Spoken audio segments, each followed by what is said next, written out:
Welcome back to the RP Show, everybody. We are going to get to another viewer takeover segment coming up, plus a sports update, and Dupes will rejoin us. But we want to go back out on video chat now to the Big Smoke. Sportsnet's Arash Madani joining us on a fun sports day. Arash, Raptors back at it in the NBA playoffs. Jays at Tampa Bay. Great hockey games tonight. It's fun time in sports, wouldn't you say, sir? Who would have thought the third week of August would be the center of sports? And here we are, Roddy. The other day, the Raptors had a matinee. The Jays were going strong. Hoops is happening. It's terrific. It is terrific, but let's get down to the nuts and bolts. Everybody, it seems, but the CFL is going after it. There will not be a season, of course, in 2020. Let's discuss that, because I haven't had you on since the decision on Monday. The announcement was not a surprise to me. I can't imagine it was to you. What's your thoughts on the announcement, the fallout, and where the league's going? Well, you and I have been saying, Rod, now for months that we didn't expect this to happen. And, now that you look ahead and you look back and think about how this has all unfolded, my question is this. How is the CFL going to be better in 2021 by not playing this season? I can't get a straight answer, a real answer, a plan, a thought of how they're going to go about this to be in a better situation for next season when there are so many unknowns. Fundamentally, we don't know if there are going to be people in the seats or not for any sport. I mean, just yesterday, Adam Silver told Rachel Nichols on the basketball front, I got a little ahead of myself on December 1st. We're going to try and get people in the seats. They don't know when that can be. Rod, why aren't they playing football this year? Because it's going to cost them too much money to play. So the philanthropists aren't going to write a check. The 6 private owners aren't going to write an extra $5 million each. Is that why? And that's going to make them strong. And that's going to make them stronger in the future? Oh, I'm with you. I don't see it. You? Yeah. No. And as a matter of fact, as you're saying, my mind's kind of racing as you speak, because what I'm seeing is the continued finger pointing, and Wade Miller gets to bear the brunt of it all. But you know what? He's the guy doing the interview, so kudos to Wade. But pointing the finger at Ottawa. And Danny Austin, obviously you know him from the Calgary Sun, saying this can't be the narrative. These guys can't be let off the hook by blaming Justin Trudeau that there's no season. You see that, right? That's the narrative that is being pushed, and it's wrong. Well, look, this was an incredible failure by the CFL here, if we're being honest.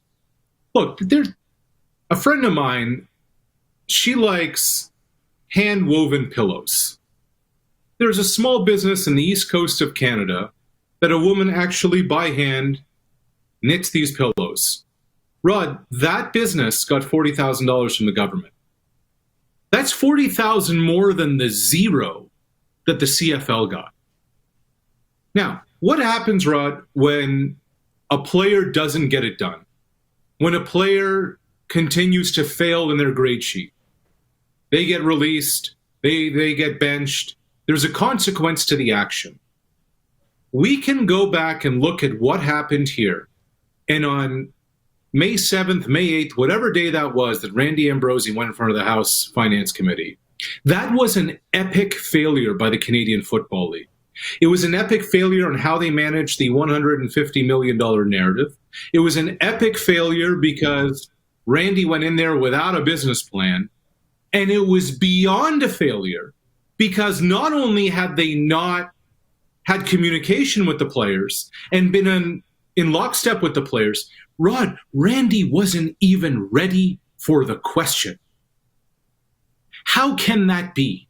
How are you a professional league going to the federal government asking for up to $150 million in taxpayer money? You don't have a plan, you haven't talked to the players, and it's spiraled ever since.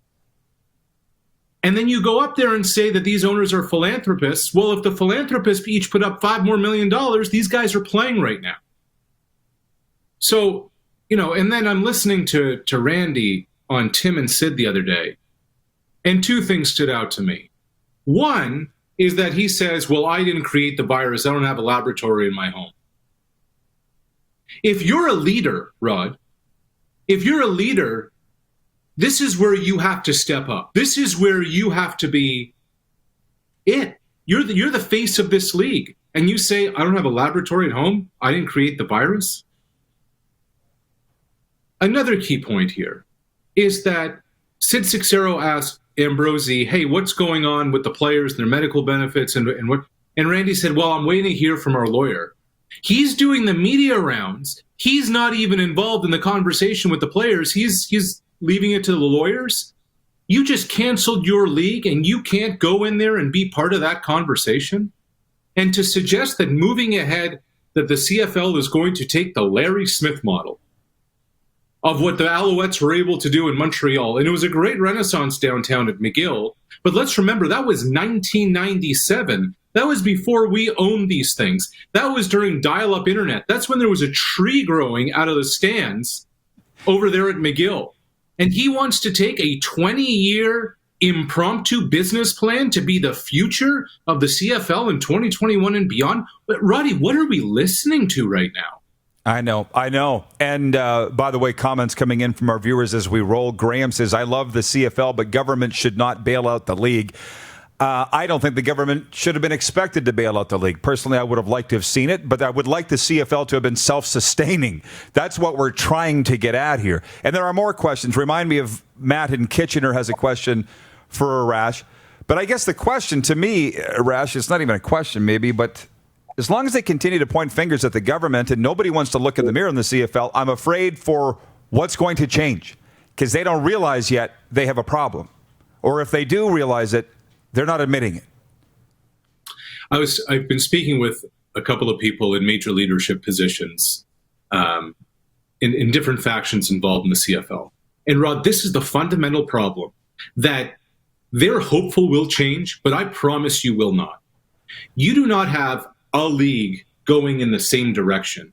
You have 9 independent entities who are taking care of themselves and nobody or anything else.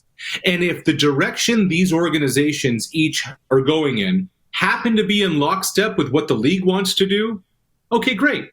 It's a bonus. Otherwise, you think they care?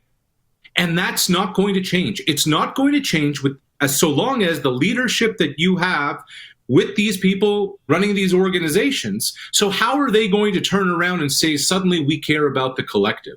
And a lot of these people in the leadership positions are the ones who are making the most money. They're going after the players saying, you guys got to be paid less. How about the team presidents? How about the GMs? How about the team presidents who are firing coaches with years left on their contracts? What are we going to start talking about them when it comes to the new business model?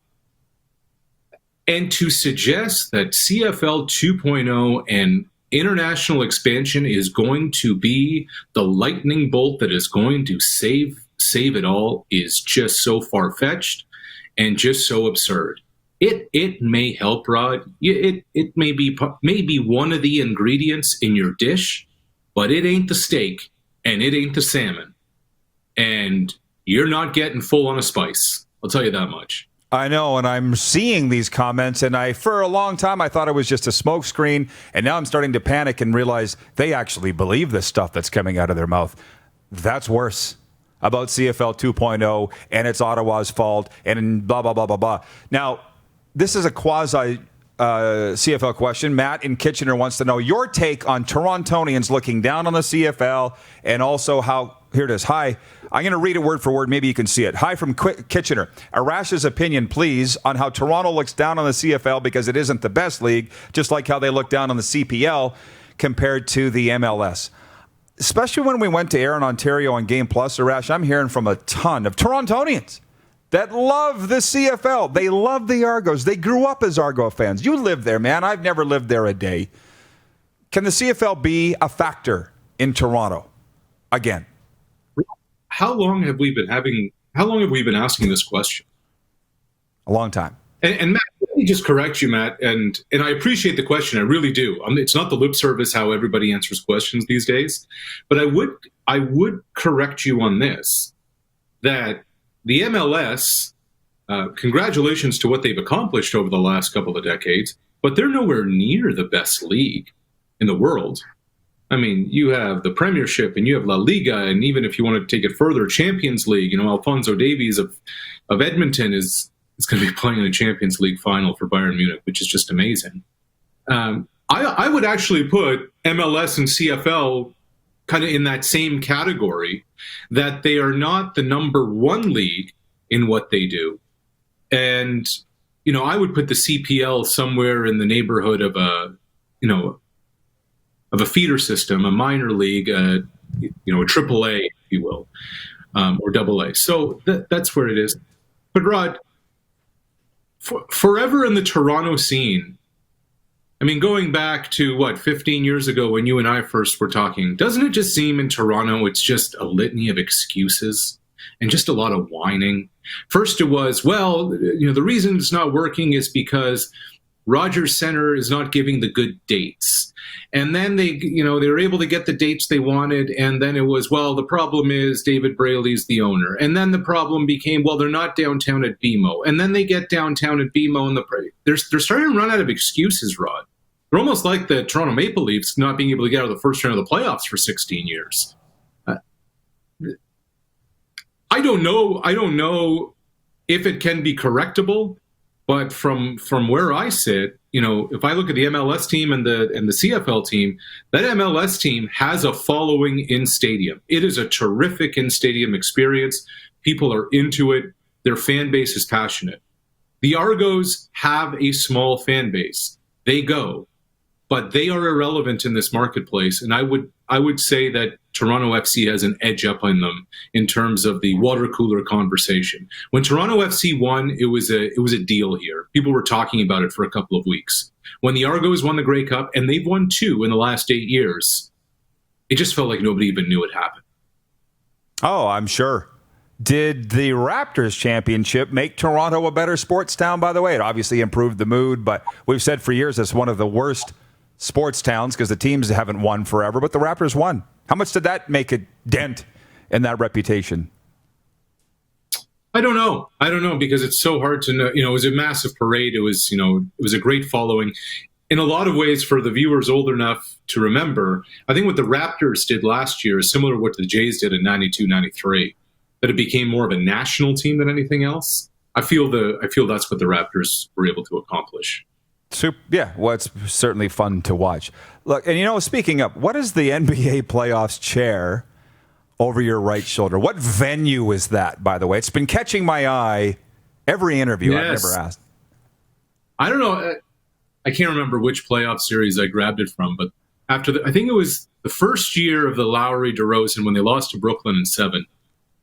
We were on the court doing our on-camera stuff long after the game was over, and the crews were, basically packing the place up and throwing those things away. So I just asked them, I said, hey, can I have one of those, a little souvenir? And he said, sure. And basically, Rod, it was sitting in the closet until COVID hit, and now I've had to turn my condo into makeshift studio, and I thought, well, that looks cool, and that'll take up some space on the wall, so there it is. That's way cool. I love it. And on the Jays at Tampa today, by the way, because it is the shortened season, should Jays fans be getting excited about maybe, or should they just be enjoying the ride? Because it has been a lot of fun. So I woke up to this from a colleague who's a diehard Jays fan. I call him a hopeless Jays fan. And remember that scene in the, you're saying 1 in 1,000, and then Jim Carrey says, Dumb and Dumber. Mary Samsonite. Yeah. Mary Samsonite. So, and there's a chance. Well, I woke up to this board today. Let me just bring this up. As of this morning, an updated look at Blue Jays playoff odds through these projections. Baseball Reference has them at 64.6%. Fangraphs at 53, 538, 57. I felt like Jim Mora this morning, Roddy. I'm like, playoffs? Playoff? You heard it in your head, didn't you? A week ago, the season was over. They went and swept Baltimore. They won 2 miracle games yesterday in a doubleheader against Philly. And suddenly we're talking playoffs? But in a 60-game season, when you win 5 in a row, that's the equivalent of like a 13-game win streak. And now apparently they have a 64% chance of making the playoffs. in an expanded postseason format. They still have 10 games against the Yankees to go. Nate Pearson's hurt. Bo Bichette's banged up. But I'll tell you what, yesterday I was just finally tidying up my place, and I just had the game on. And I'm like, these guys are cardiac kids, and they can make it exciting. And so if they can just happen to win a few more games here and make it interesting going into September, it could be fun. So just enjoy the ride is the answer to that, because it has been a fun ride. And I was telling the guys earlier, my eyes are on San Diego and that exciting Padres team. Grand slams in 4 consecutive days. Fernando Tatis Jr. How are you, by the way, on swinging on a 3-0 count and connecting for a grand slam in a 7-3 game? So yesterday, it's a 7-inning game because it's a doubleheader. The Blue Jays are down 7-2 going into the 6th inning with 1 inning to play. They end up ending the 6th inning up 9-7. And Manny Acta, who was once upon a time was the Expos third base coach, he actually tweeted this, that out of respect, he once held up a runner at third base because they were blowing out some team. Remember when the Expos could blow out teams? It feels like a long time ago. And they get back in the locker room, and Frank Robinson grabs him and he says, listen, the game is not over until you're washing off a win in the shower. So, hey, you play to win the game. Hello. And good for Fernando Tatis Jr. He is one of the most electrifying athletes in all of sport, one of the top young athletes, no matter what the sport. I loved it. And I hope he continues to do it. And I don't know if you saw this, Roddy, but the Padres actually have changed their Twitter account. They're now calling themselves the Slam Diego Padres. I thought that was pretty neat. They should. Hey, I love when a young hotshot comes onto the scene and you can see from 10 miles away that he's got it. And it's Fernando Tatis Jr., right? No question. And there are a bunch of kids coming. And he might be the face of this generation. I'll tell you what, I think Bo Bichette has face of the franchise material written all over him for the Blue Jays, and he's got some swag too. I love it. All right, sorry to keep you 20 minutes, sir, but it's been long overdue chat. Thanks for this. Have a great weekend, and we'll chat soon. You got it, Roddy. And I got to tell you, Charleston Hughes, impressive.